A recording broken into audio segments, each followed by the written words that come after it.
So there's video of Russian Foreign Minister Sergey Lavrov on Wednesday appearing to scold NBC's veteran reporter Andrea Mitchell as Andrea Mitchell was trying to ask Rex Tillerson, our Secretary of State, trying to ask him a series of questions. It appears that Lavrov says to her in his best English he could, he asked her, "Who raised you and where did you get your manners?" Let's take a look at the video.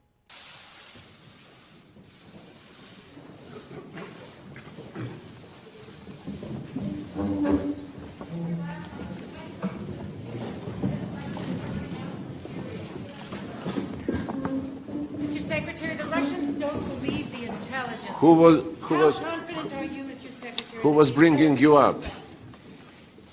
Who was giving you your manners, All right, so you can hear in the background at the second half of the video, you can hear in the background asking the question to Rex Tillerson. She said, "Mr. Secretary, the Russians don't believe the intelligence with regard to Syria, the chemical weapons and the attack and the subsequent missile strike." And then she continues to say, "How confident are you, Mr. Secretary?" And that's where Lavrov cut in and in his English said, who was bringing you up? Basically, who raised you and who taught you your manners? To me, this, I have a lot of feelings about this, but what's your take, Pat? Well, he either meant that or who asked you to speak, which either way is incredibly condescending. Right. It's condescending on every single level, in my opinion. I've had a lot of people, once I started discussing this on Twitter, I had people respond to me and saying, well, Andrea Mitchell broke decorum. And because she broke decorum, that she was in the wrong here. But here's the thing with decorum and journalism. If you abide by all of the rules set out by politicians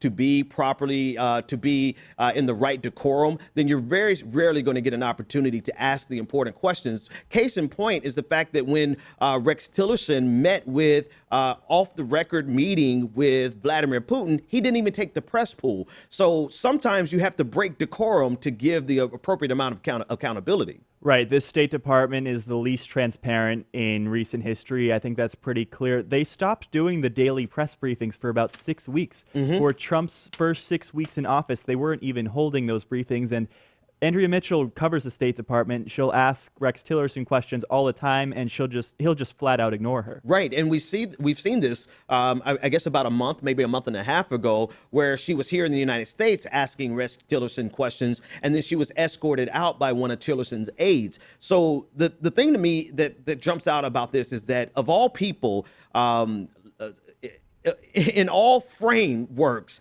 Russia should not be lecturing any journalist about anything. It may have been too much. Let's start here. I'm not personally a fan of this type of tactic, right? It's just me. I just kind of personally, I'm skittish. I don't really like to see this kind of gotcha, guerrilla style tactic. It's not like it's a trick question, though. It's not. Right. It's not a trick question. It's not a gotcha question, but it is a. I'm going to jump in at the most inopportune time and ask you a question. Kind of those, the roving journalists who just pop up on people and ask them questions. I'm not really a fan of it. However, sometimes journalists have to do it. So it's not a matter of whether we like this tactic or not. It's a matter of, do they have the right to do this? And even if it's a breach of decorum, absolutely. Sometimes journalists have to do this.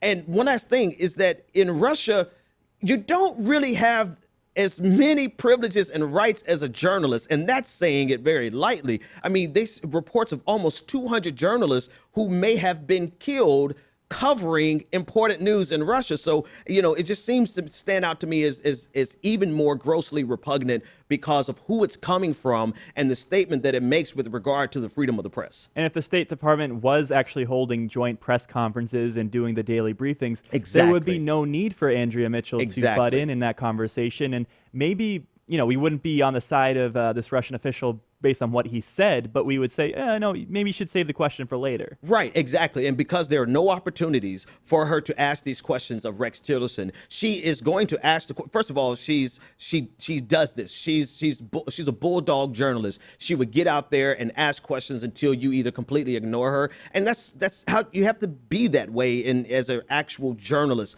So it's for me to say I'm not really a fan of this tactic, it's not a reflection on her. It's just a reflection on me. I just don't really like the tactic. tactic, but you have to use it when you're being shut out by politicians. And what I see the most happening in this exchange, what stands out to me is that Russia is not accustomed to journalists acting out of order. Right. This is really a statement to me that Russia, this doesn't fly in Russia, and you're in a different country. So you better abide by no, not so much, because, here we have the freedom of the press. Here we do have some infringement on that. We have some cases. I'm sure somebody can throw some anecdotal examples of journalists disappearing here in the United States. But comparatively speaking, there is no comparison.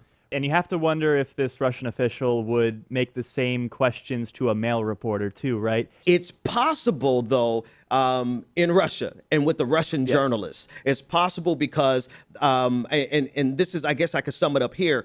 In Russia, journalists fear the politicians, right? And ideally in America, the ideal framework is for politicians to fear journalists.